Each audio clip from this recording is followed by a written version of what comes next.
Traveling to Consciousness, exploring spiritual journeys to find answers in uncertainty.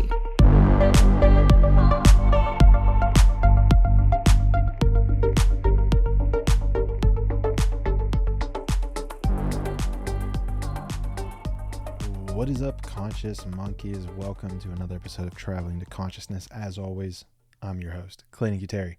And in today's podcast, we are going to be discussing the federal income tax and why it is illegal. And here's the thing. Even if you get to the end of this and it's not convincing enough, it is definitely one of the very first things that we need to get rid of. Because first of all, it wasn't even a part of our founding. And as a matter of fact, our founding was based on the facts that we were taxed without representation. And I don't know about you, but I look at Congress and I don't think that they represent me. I mean, what do we have? Over 535 congressmen and women. And I can look at them and say, maybe there are 5 who I feel like they represent me. Maybe. So I don't know who they're representing because I consider myself, relatively average whenever it comes to the Americans. And I think that you listening to this and even the people throughout the country agree that they're not representing us. National polling data shows that they're not representing us. So we don't deserve to be taxed without representation. And if they're not representing us, then why do we keep giving them our money to do unjust wars? And that brings us to the income tax, because the history of the federal income tax is very closely aligned with wars. So whether or not you knew this, we never had a federal income tax when we were founded. When we were a nation that became founded, we did not have a federal income tax. It did not exist. Something that wasn't in existence. What was it, 1776 that we essentially signed the Constitution? It took a couple of years to get it fully in the thick of it, if you will, with all the states. So I think it was technically around 1778 whenever we were officially a country. Now, I'm going to go over a quick history of the federal income tax so you guys have a good idea, because of how close it is tied to war. So the very first income tax, what we were just talking about there, 1778, almost about 100 years later, the first income tax was introduced during the Civil War in 1861 to fund the Union's effort. So that's why the very first income tax was in place, was to fund the Union's effort. But then it was repealed in 1872. So that means that it was in place for 11 years. Now, the modern federal income tax system was established with the 16th Amendment, which we'll get into a bit, in 1913, allowing Congress to levy taxes without apportioning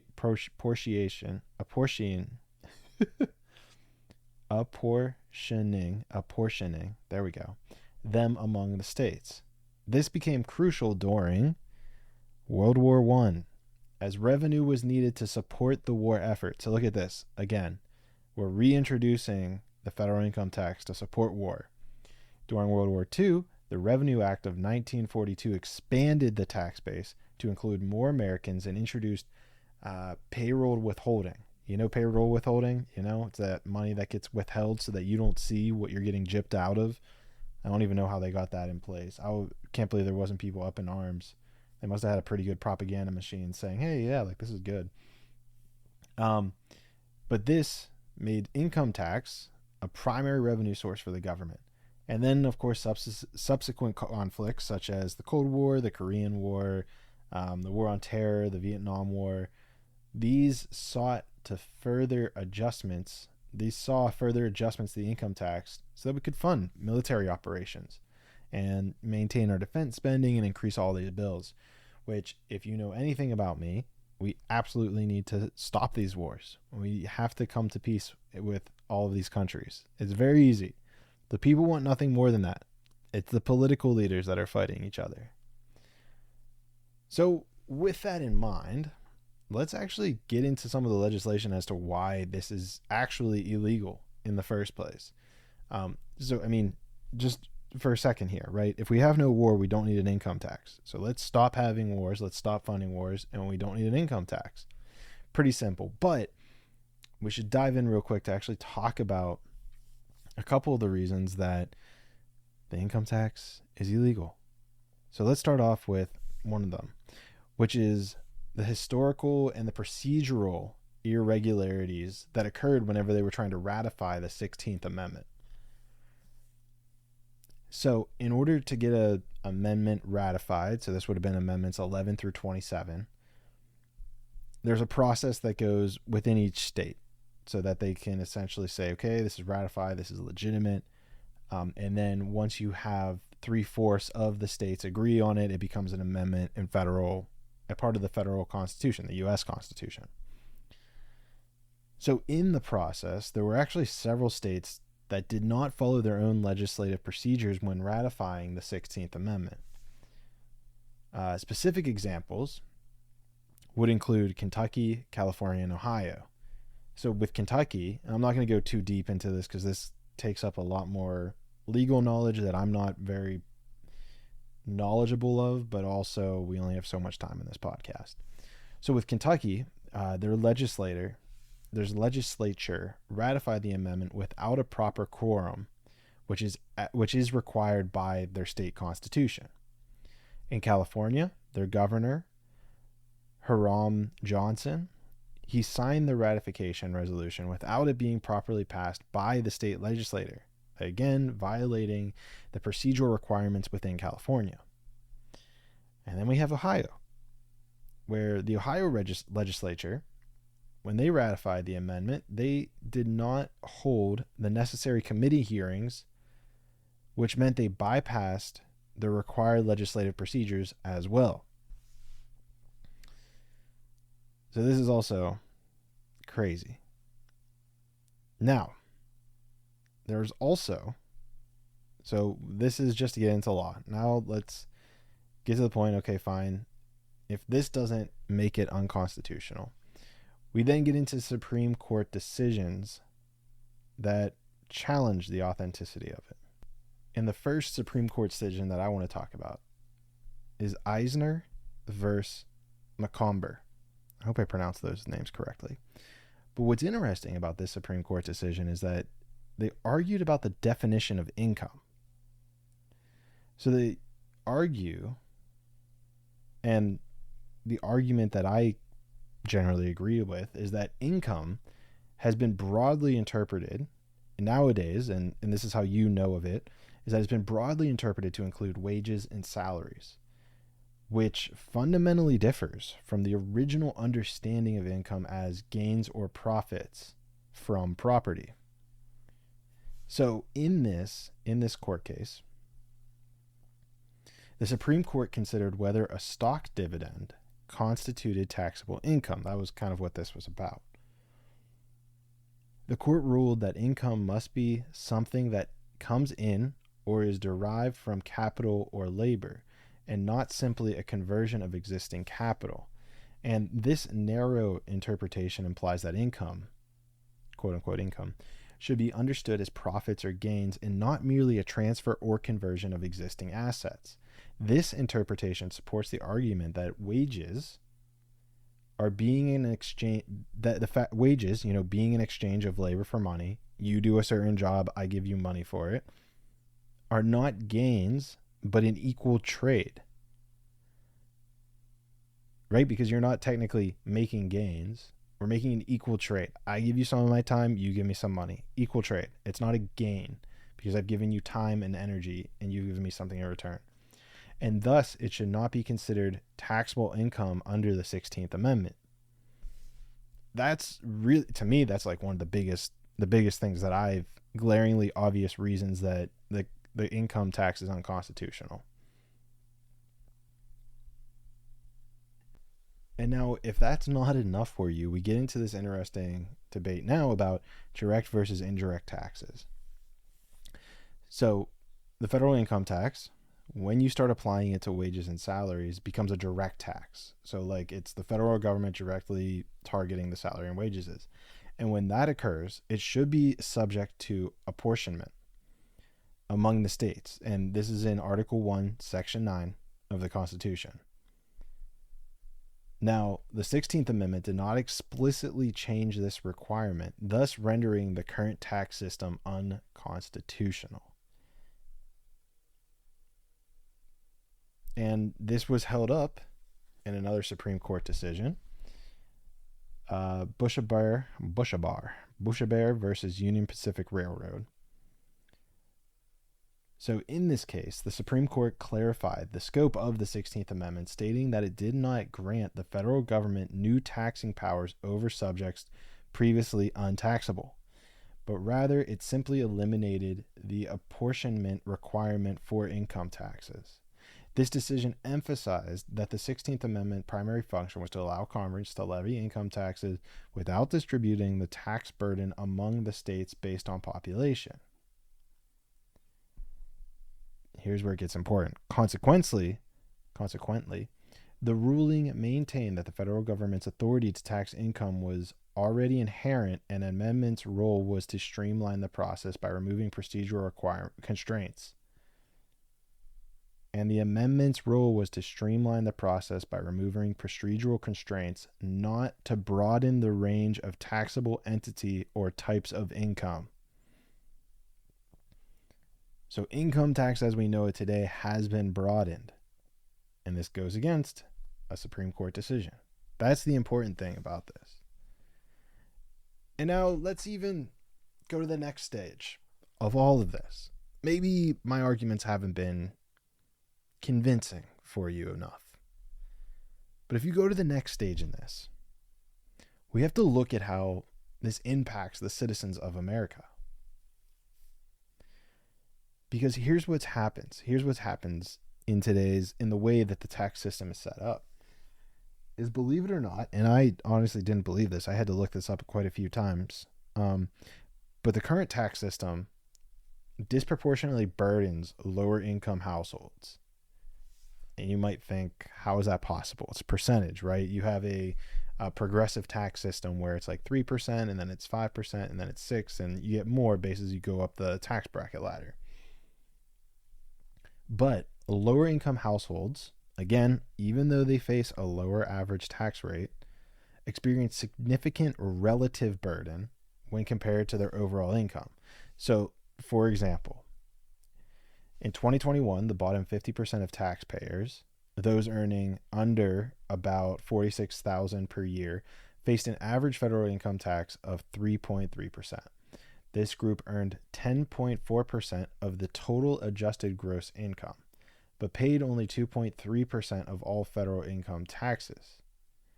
So the effective tax rate, although lower in absolute terms, constitutes a substantial portion of their limited income, affecting their ability to cover basic needs and expenses. So basically, they're not contributing a lot to the pie, right? Whenever it comes to the big pie of federal income, they're not contributing a lot to it. They're not contributing that much. But for them on an individual basis, it's madness. It's destroying them. It's absolutely wrecking them. So it's like what are we doing here? Why are we hurting them, and we're not really moving the needle that much to help the country as a whole? And then to exacerbate these inequalities is the unequal distribution of the tax burdens. So even when it comes to middle income, so like lower and middle income households often experience even more significant financial strain, which can hinder the economic mobility and the stability of our economy as a whole. And the higher these tax burdens go on these groups, on us, because I'm in the lower and middle class, they may limit their ability to save, to invest, to spend, which in turn slows the economy. And it even more amplifies social inequalities. Because conversely, you have high income taxpayers, and despite their substantial tax contributions, they're absolutely substantial. They generally have more disposable income and greater financial resilience due to this, which, I mean, makes sense. And I'm not even advocating that we tax them more. I think we need to tax everyone far less. Get rid of the federal income tax. That way, poor people can have more money to spend, rich people can have more money to spend, and then rich people can build more businesses, poor people can have more jobs, more access, and then also not have to worry about working 4 or 5 jobs in order to make a living, which is a preposterous term in the first place, to think that we even need to make a living. You should be inherently have that right to live. And again, I mean, you even have experts. Experts will argue the same exact thing that I just said. Experts argue that the current federal tax system, while progressive, does not adequately address the disparities in economic impact across different income groups. According to the Tax Policy Center, the structure of tax rates and deductions can sometimes favor wealthier individuals who have access to sophisticated tax planning strategies and greater economic resources. The Tax Foundation's data corroborates this by showing how high-income earners can often leverage various credits and deductions to mitigate their tax liabilities more effectively than lower-income groups. And this is so true. Once you start running multiple businesses, you can find different loopholes within the tax code, which is like a 2 million page document. I actually think it's over 1 million pages. It might not be 2 million, but I know it's an over 1 million page document, which lays out all the tax law. So if you can afford to pay someone to find every single little loophole to get you out of taxes, I mean, I think that's genius. But again, it creates barriers for people to get out and lift themselves up out of where they are. And I'm not saying it's impossible. I think it's 100% possible for people to do, but we should alleviate that burden. Let people keep their money. Keep your taxes. Stop paying taxes. We don't need more war. We stop doing war, we're good. We stop war, we stop the federal income tax. Vote American Congress Party. Vote Clayton Cuteri. Should be that simple. And even more so, we can look at this from like an ethical or philosophical perspective, because that's what a lot of the framers of our Constitution did. So if we're looking at like natural rights and liberty, you know, there's philosophical arguments about the individual liberty and the property rights, which are deeply rooted in the principles of our natural rights, which assert that individuals, you and I, inherently possess rights to life, to liberty, and property that are not granted by governments. They're not granted by governments. They exist as a part of our human condition. And, you know, this is when they talk about the Creator, about God, about nature. They just are inherent promises to us. And, you know, I'm not sure if you're aware of who John Locke was. He was a prominent thinker, like early Enlightenment thinker, and argued that the primary role of government was to protect those natural rights, which is kind of ironic, you know. I think it's a little bit ironic. Maybe he didn't really see what was going to happen, but I think it's a little bit ironic to have them protect the rights. It should be us who get to protect that rights from the government. I don't know. It's kind of a tricky one. It's kind of like a mind bender. I'd have to like sit on that for a little bit. It's starting to get late here, so I might be getting a little woozy, but that's like a weird one to me to think about. But in his second treatise of government, Locke emphasized that individuals have the right to acquire property through their labor, and that government interference in this right must be minimal and justified. Completely agree with that. Probably should almost be non-existent, unless you're doing something illegal, of course. You know, then in those cases, maybe there's some intervention. And now Thomas Jefferson, I'm sure you've heard that name, influenced by Locke, incorporated these ideas into the Declaration of Independence, asserting that governments are instituted to secure the unalienable rights of life, liberty, and the pursuit of happiness. Sounds evident. James Madison, another key framer of the U.S. Constitution, advocated for a limited government that would protect property rights and prevent excessive taxation and government overreach. Again, I think they probably needed to word it a little bit stronger. If I had to give them a little bit of advice, maybe we got to word that a little bit stronger. So Madison argued in Federalist Number 10. So the Federalist Papers were before the U.S. Constitution, but they were used to help create the Constitution, or were like, at least they were like a founding. I don't know what the right way to phrase that is, but they were kind of just like the thought process for it. But Madison argued in the Federalist Number 10 that protecting the rights of property owners is essential to ensuring liberty and preventing tyranny. Now, not everyone was property owners at the time. There might be a little bit of a touchy kind of subject, if you will. As we've grown as a nation, a lot of people have become property owners. Again, we're running into the issue now where end of millennials and Gen Zs, it's going to be almost impossible for us to become property owners until we change. We get a little regime change going in Congress and the White House, and that goes for both parties.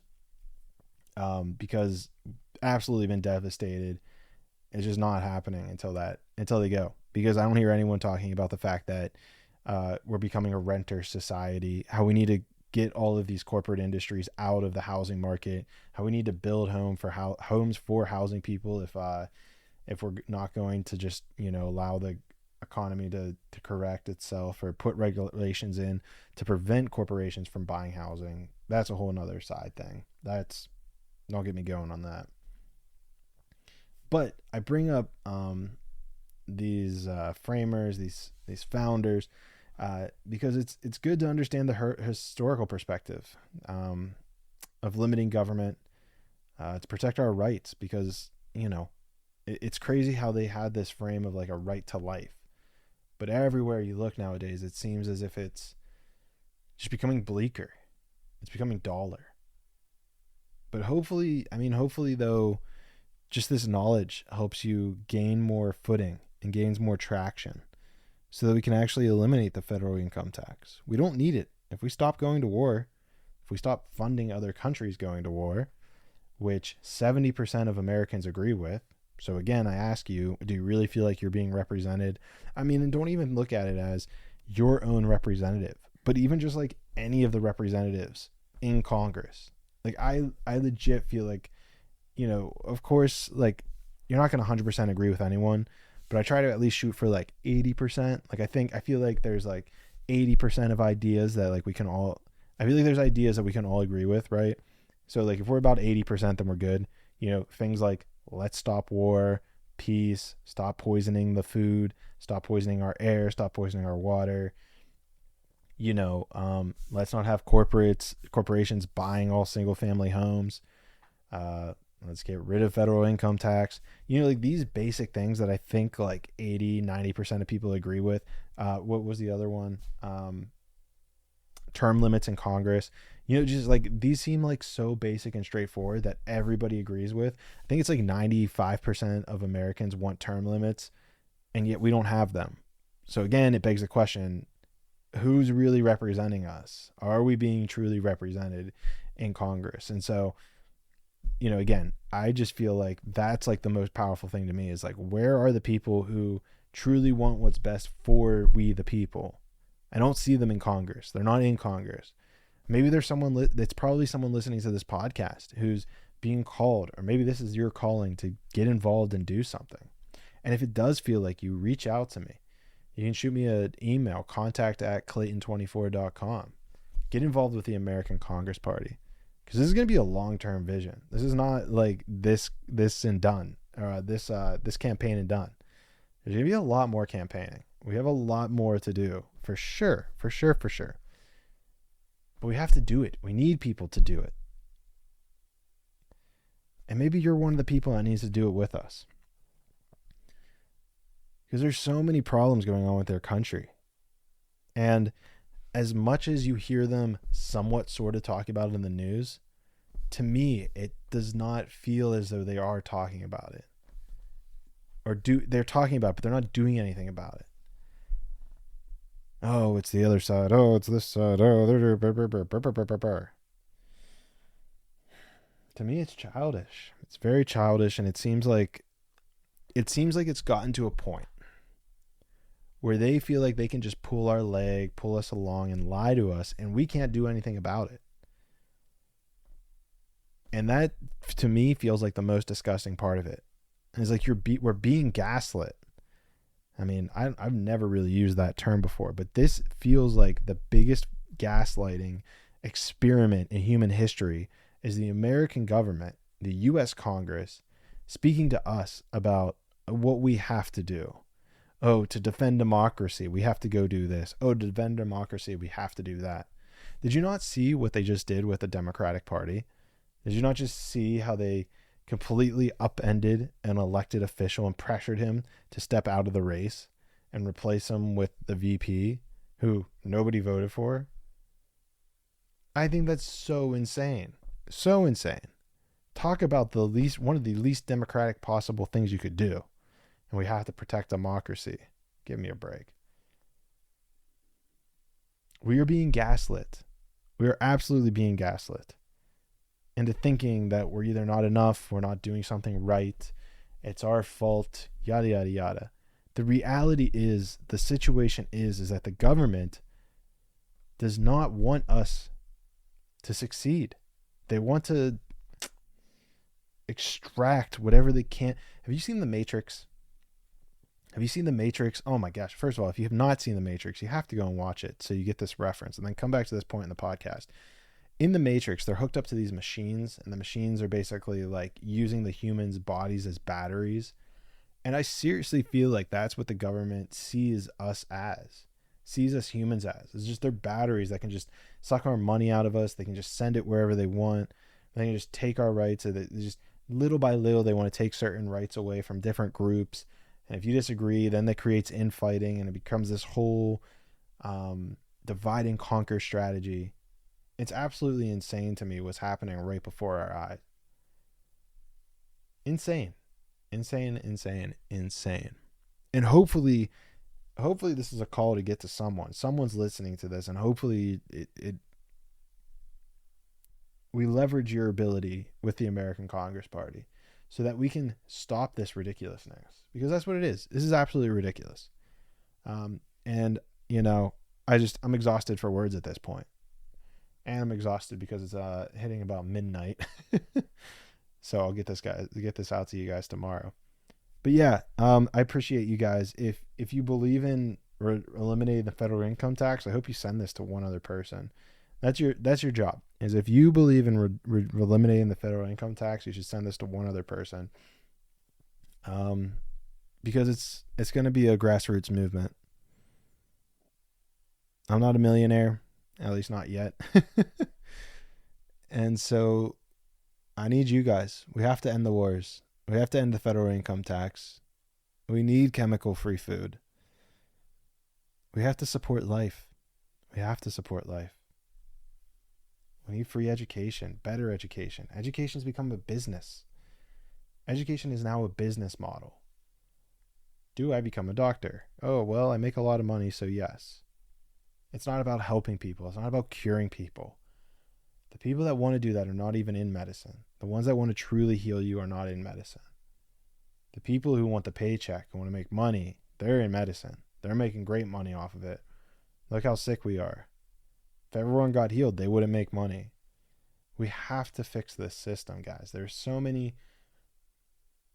It depresses me, but it invigorates me at the same time to realize that there's so much that we can fix. So much that we can make great and better about the world, about America. I mean, we're supposed to be the beacon of freedom and hope and prosperity. We need to start acting like it, because we're not. The decisions that happen throughout Congress are very abysmal, very bleak, very negative. So let's do this. Let's make the world a better place. And it starts with you. How are you going to get involved? What are you going to do? Are you going to get involved with the American Congress Party? Are you going to send this podcast to one other person? Are you going to register with the American Congress Party as your voter registration? Because every little action, every small action, minute action has a rippling effect that echoes throughout eternity.